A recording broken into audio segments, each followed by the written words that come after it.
Hello there guys and welcome back to 100% Chelsea for another episode of Chelsea Weekly and me being back in my usual surroundings. Sorry there wasn't an episode of Chelsea Weekly last week, but I was just really busy last week, you know, especially on Wednesday with moving from Brighton to London and then going back and forth, and it was just too busy. I just didn't have time. Then obviously we recorded the stuff with Arsenal Fan TV on Thursday at Wembley, and then we didn't have time to like upload, you know, Chelsea Weekly a day late or anything. So just thought, let's do it this week. Let's focus on the FA Cup final last week and come back to Chelsea Weekly this week. And here we are. But before getting into that, I do have to thank all of you, or every single one of you that has subscribed to this channel for 30,000 subscribers. You know, it's actually mental. We hit it, you know, just yesterday really. And it's actually crazy. You know, I've been here for, well, pretty much the whole season. The first review I've done was after the 3-0 victory over Burnley at home, which I think was the third game of the season, if I'm correct.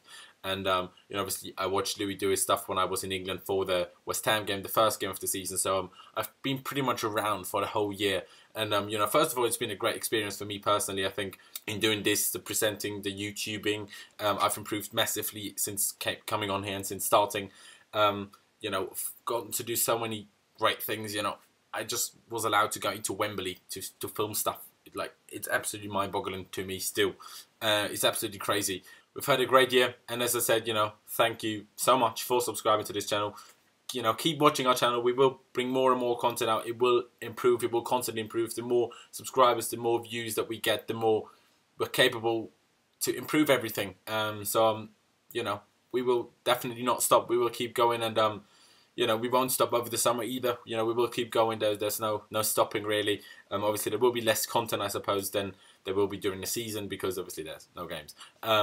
But there will be constant content coming out. And yeah, again, thank you for subscribing. It's been a great year. And let's just get into Chelsea Weekly now because this is getting way too deep and emotional and whatnot. A bit weird. Anyway, you know, starting off with Chelsea Weekly, starting off with the first news of transfers.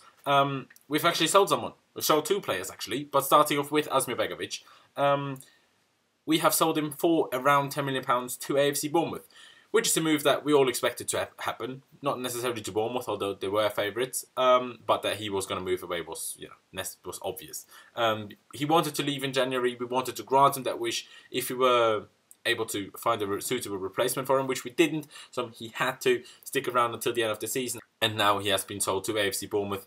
But yeah, you know, all I can say is good luck at Bournemouth. We'll see you at the bridge next year, and thank you for playing a part in us winning the league this year. The next story is a bit of a controversial one, because Chelsea have actually sold Dominic Solanki, 19-year-old English youth starlet of Chelsea, to Liverpool for a fee around £3 million, which is actually mental, like if you just think about it that way.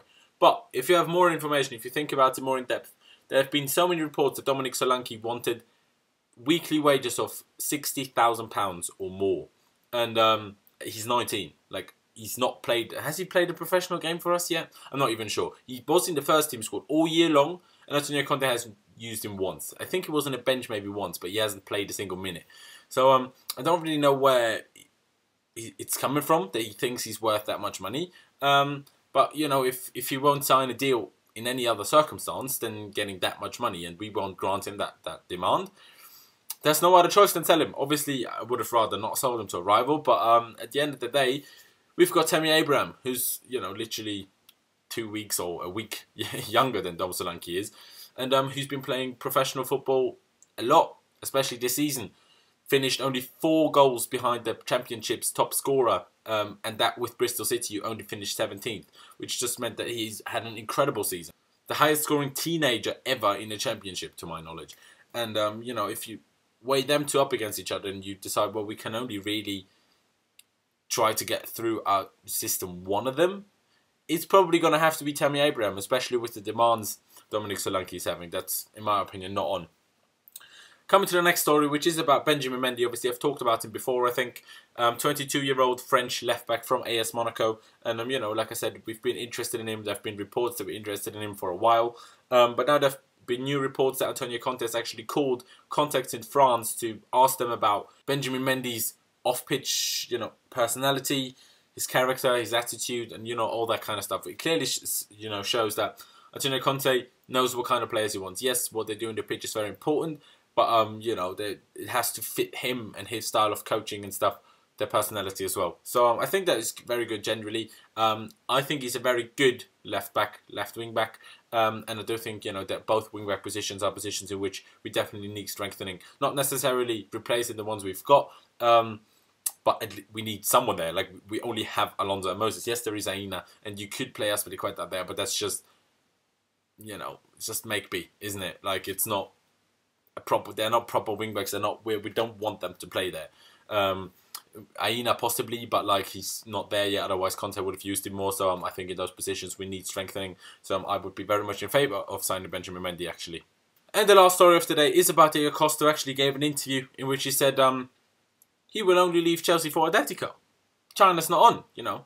He said there's a World Cup coming up next year, which he wants to play in, and but you know, he's got a contract left at Chelsea. He's generally very happy to stay here. The only team he default is Atletico Madrid. You know my feelings on Diego Costa. I think he's a very good striker. I, you know, love him generally. I love his attitude. I love his passion. I love his fight. I love the aggression. I love the anger. I like that about a footballer, especially about a striker. I like that. So me personally, I'd love to keep him, and I'm pretty convinced that we will keep him, because Atletico Madrid will just not be able to afford the kind of money that we would like for Diego Costa. So there's really no other choice than keeping him, if I'm completely honest, because Atletico Madrid aren't that rich. But yeah, that's really it for me. That's all the stories of today. Leave me all of your thoughts on all them stories down in the comment section below. Again, thank you guys so much for subscribing, for getting us to 30,000 subscribers. We really do appreciate that.